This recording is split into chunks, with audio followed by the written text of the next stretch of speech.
నుంచి 19 నాటికి,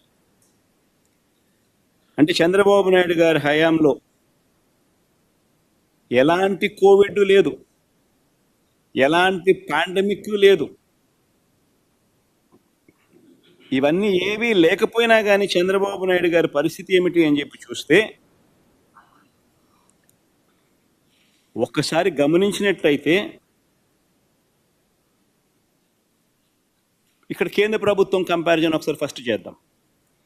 కేంద్ర ప్రభుత్వం గుణాంకాలు ఒక్కసారి గమనిద్దాం.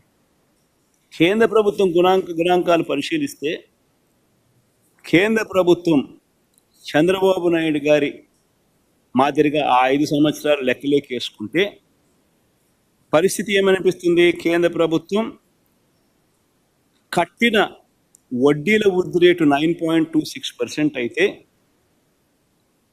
కేంద్ర ప్రభుత్వానికి సంబంధించిన కంపౌండెడ్ యాన్యువల్ గ్రోత్ రేట్ అంటే వృద్ధి రేటు జీడిపిలో 10.97%. అంటే మంచిదే.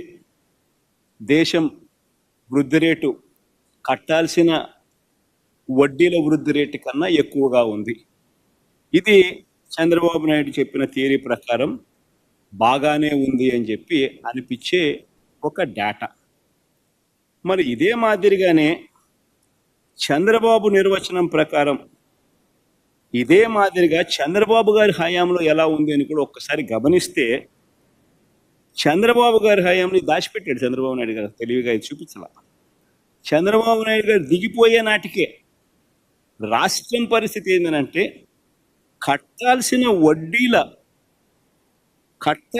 వడ్డీల వృద్ధి రేటు 15.43% ఉంటే రాష్ట్ర ప్రభుత్వంలో GSDP growth rate, compounded annual growth rate పెరుగుదల ఎంత అంటే 13.46.